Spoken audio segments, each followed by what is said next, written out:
মসজিদের ভিতরে ইমাম ও মুয়াজ্জিন ফেসবুক এবং ইউটিউব চালায়, ইহা শরীয়ত মতে জায়েজ আছে কি না? ইমাম মুয়াজ্জিন মসজিদে কি করে ভাই? ইউটিউব চালায়, এটা শরীয়ত সম্মত জায়েজ আছে কিনা? বা ইমাম মুয়াজ্জিনের কথা কেন আসলো বলেন তো? মসজিদের মধ্যে ফেসবুক ইউটিউব চালানো জায়েজ আছে কিনা এই প্রশ্ন তো মুসল্লিদের জন্য প্রযোজ্য না, ইমাম মুয়াজ্জিনের জন্য আলাদা কোনো বিধান আছে? কি বলেন? আমাদের দেশে দুই শ্রেণীর মানুষের পেছনে খোঁচাইতে খুব মজা লাগে। দুই শ্রেণীর মানুষের বিরুদ্ধে বিভিন্ন রকমের মাসআলা খুঁটিয়ে খুঁটিয়ে বের করতে পারলে আমাদের ভালো লাগে। তার একটা হলো নারী, আরেকটা হলো ওই বেচারা ইমাম মুয়াজ্জিন।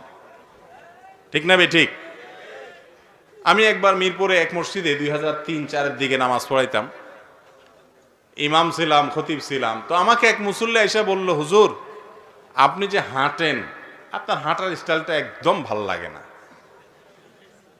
তাই আমি বললাম, আপনি কি কোনো পাত্রী দেখতে আসছেন এখানে যে পাত্রীর চলন পছন্দ হলো না?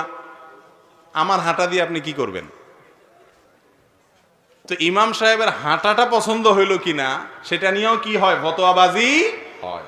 ভালো করে শুনে রাখেন, যারা নিজেদের এলাকাতে একটু প্রভাবশালী আছেন, শুধু হুজুরদেরকে খোঁচান, হুজুরদের পিছে লাগেন, খোঁচাখুচি করেন, আর আমাদের মতো মৌলবী সাহেব পাইলে তাদের থেকে হুজুরদের বিরুদ্ধে কোনো ফতোয়া বাইর করতে পারেন কিনা খোঁচানোর চেষ্টা করেন। মনে রাখবেন, ওলামায়ে কেরামকে যদি কেউ সম্মান না করে, বাপের মতো করে, মুরব্বীর মতো করে সম্মান না করে, বয়সে ছোট হতে পারে, ইলমের কারণে যদি তাকে আপনি মর্যাদা না দেন, নবী সাল্লাল্লাহু আলাইহি সাল্লাম বলেছেন সে আমার উম্মত না। কথা কি বুঝাতে পারছি? এবার আসি মূল প্রশ্নের উত্তরে। ইউটিউব, ফেসবুক মসজিদে চালানো জায়েজ আছে কিনা?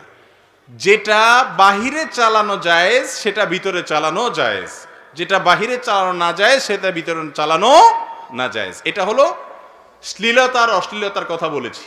তার মানে ফেসবুকে যদি কেউ একজন ওয়াজ দেখে, কোনো খারাপ কিছু না দেখে, তাহলে এটা বাহিরেও জায়েজ আছে, মসজিদেও কি আছে? জায়েজ আছে।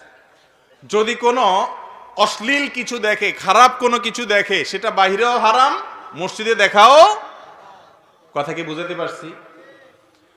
বাহিরে যেটা দেখা নিষেধ সেটা মসজিদেও দেখা যাবে না।